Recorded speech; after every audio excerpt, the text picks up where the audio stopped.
Hey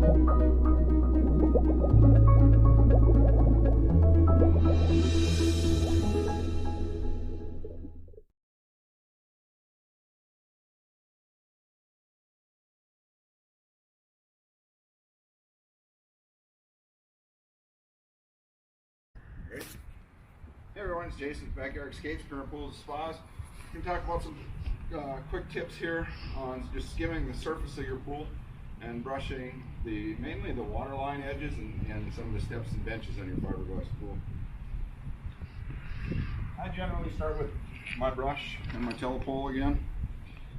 Again, I'm going to take the brush, I'm going to squeeze in the little locking tab pins and get it to where it snaps into place. Now I have the brush and my telepole. And then I simply begin by going around the pool and brushing my water line good. I'll go around the entire pool and do that. And then I'll take and I'll sweep off the higher step areas and the bench areas.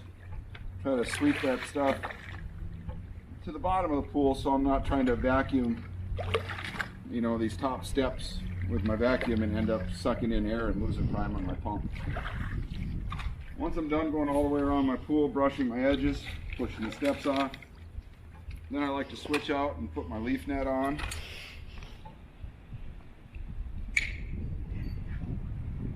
And again, just simply pushing in the little locking tab pins until it clicks into place. If you notice, this end here is kind of tipped forward a little bit, so that it's easier for you to scoop the debris off the bottom of the pool.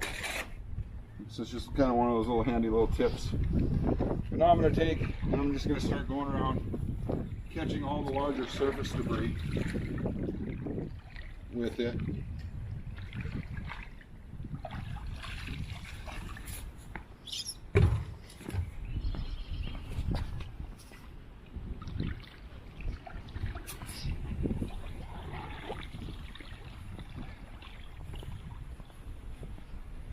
And then I can also go for some of the larger debris down in the bottom of the pool.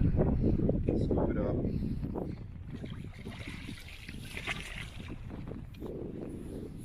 Go ahead.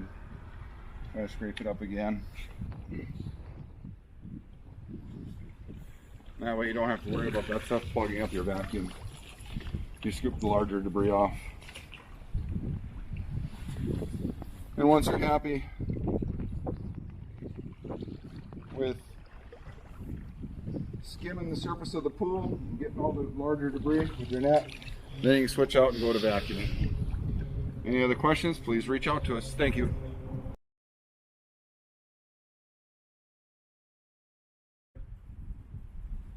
Hey guys, it's Jason with Backyard Escapes, Kerner Pools and Spas. Today we're going to have a quick lesson on setting up your manual vacuum for vacuuming your pool. First thing we do is we want to lay everything out. So to begin with, we have our vac hose right here. Depending on your skimmer, you're going to need your vac plate. We've got one for the CMP skimmers, one for the barrier reef skimmers. And then we have our weighted vac head, triangle head here. We have our leaf net, 360-degree brush, and we have our telepole right here. So we have everything laid out. So the first step is going to be to go ahead and open up our skimmer. And if there's any debris and stuff in the basket ahead of cleaning, works best.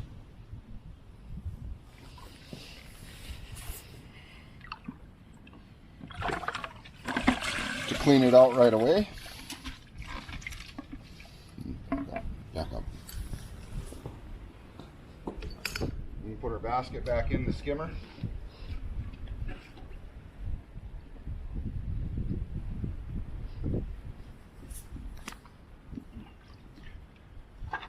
We're going to grab our vac plate here.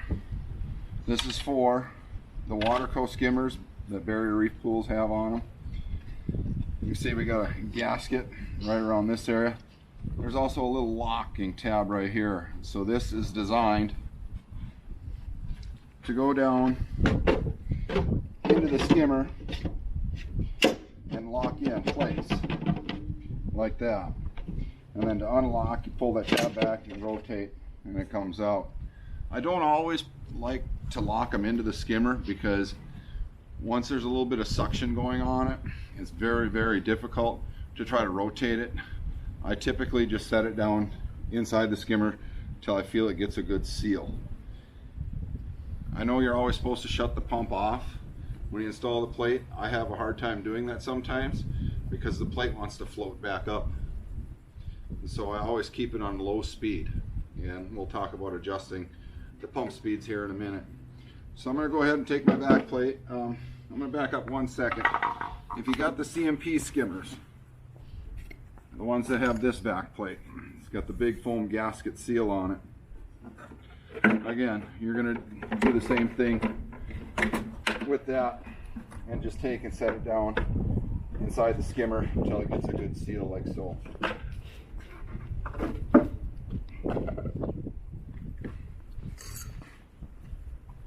Got my plate. One other thing to talk about on here is we have this adjustment. It says slow and fast. Typically I like to have it set to where we've got a 1/2 inch to 3/4 of an inch of this threaded plastic bolt head sticking out. What this does is it puts more pressure on the spring, which keeps our bypass valve closed. So it's going to force the hose to have a little bit more suction on your vacuum instead of letting water bypass. Now it's kind of a nice safety feature because if your hose falls off, ends up sucking up against the bottom of the pool, or you know, your kids are swimming in the pool when you're vacuuming and it ends up getting on them, you know, at least it has a way for water to still get by. So I'm going to take it, I'm going to set that down in until I feel it gets a good seal. And currently it's got a good seal because, you know, it's a little bit more difficult for me to try to lift and pull it out. Next step I'm going to do is I'm going to take my telepole and I'm going to clip it into my vacuum head. Just kind of squeeze the little locking pins together and slip it over till it comes through the holes. Next step, I'm going to grab my vacuum hose. On these vacuum hoses, we have one white end and one blue end. The white end does not swivel, the blue end swivels back and forth. It also has a picture of a vacuum head on it, and it says connection to vac on this head. This is the end that obviously goes to the vacuum head. I'm going to take, just push it on there all the way like so. Then I'm going to take my vacuum, I'm going to set it in the pool, I give it a little more hose here, and these are telepoles because it's telescopic. We can extend this part up simply by grabbing the collar, turning it counterclockwise till it loosens up. We can extend our pole out to our desired length and then take and turn this clockwise until it locks it and the pole will not slide anymore.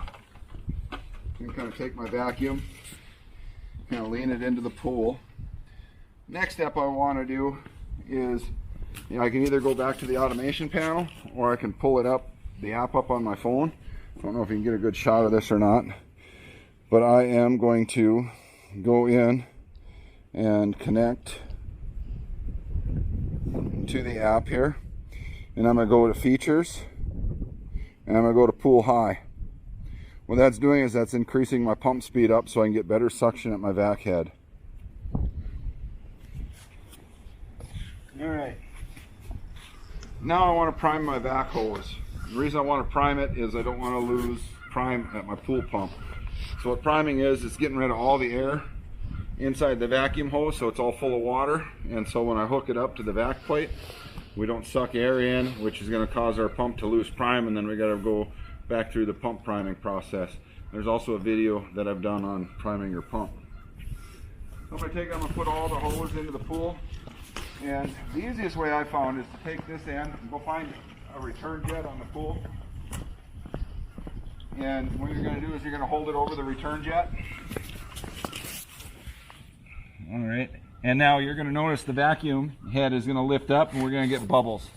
So right now it's pushing all the air out and it's filling the hose with water. When it's done bubbling, then we know that we've got all the air pushed out of the hose. I can then pull it away from the return jet, but before I pull it out of the pool, I want to take and place my hand over the end of the hose to seal it, so when I lift the hose up out of the water, I don't get a bunch of air into it.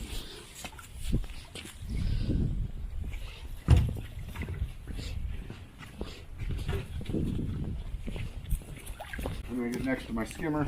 Just going to remove my hand and then quickly insert it into the center hole on the skimmer plate. And now I have suction going at my vacuum.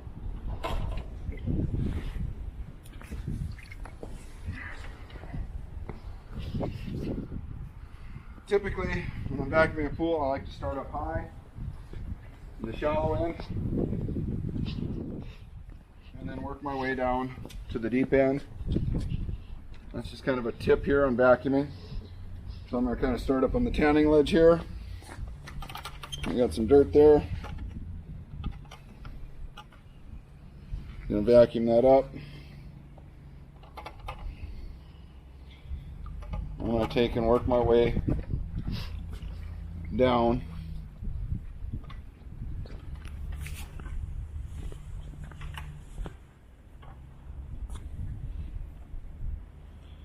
Another little tip when you get into the corners and crevices, sometimes if you just kind of bop your vacuum up and down like that, it's enough to disturb that debris. Pull it up from the corners so the vacuum can suck it in and they can get trapped into your filters. I like to work in little rectangular areas on the bottom of the pool floor, starting kind of at the shallow end. If you move too fast, you disturb the debris too much on the bottom of the pool and you're not going to vacuum it up. So you kind of need to feel what works best for you as far as speed on the vacuum for vacuuming, you know, the bottom of the pool.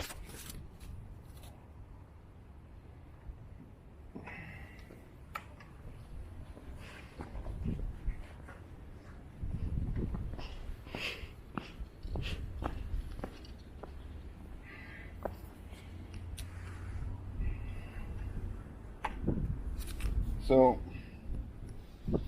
one thing to remember is sometimes when you're vacuuming, you can end up, the hose can end up falling off the end of the vac head. And it's nothing to panic about, but as long as you got the pole in your hand, we're going to use that to keep that hose below the surface of the water so we don't end up losing prime in the pump. I'm going to try to pull it off here. See if I can get it to loosen up and kind of show you what I'm talking about.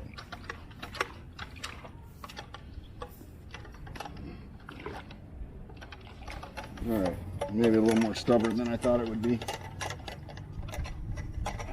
Okay, so right now the hose is loose from the head. What I'm going to do is, since it fell off, is I'm going to kind of hook it with my vacuum, keeping it below the surface of the water so I don't lose prime. I'm just going to kind of try to pull it over to the edge of the pool where I can grab it again and stick it back on my vacuum. And then I can go and continue cleaning my pool.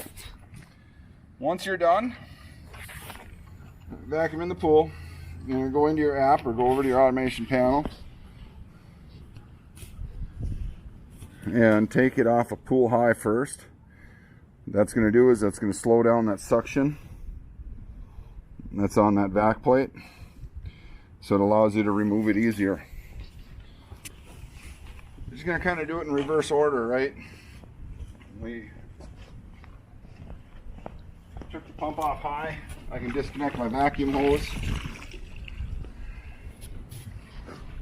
Now I can reach down and remove my vac plate. And then everything that all the larger debris again, I can take Clean it back out of my basket.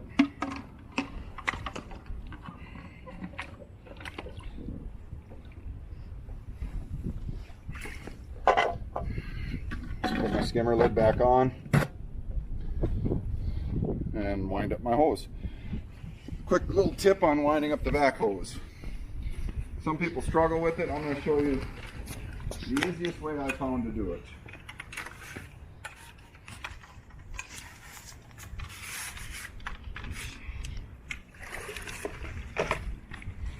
I'm going to leave that lay in the pool. That way when I pull it up, all the water runs back into the pool instead of up and on the deck. I'm just going to take and place my foot over this end. I kind of twist the hose into my circle as I pull it out of the pool. And then we can get it to lay nice and flat. Sometimes you got to fight the hose a little bit more at the beginning. And then at the end to take all those twists out.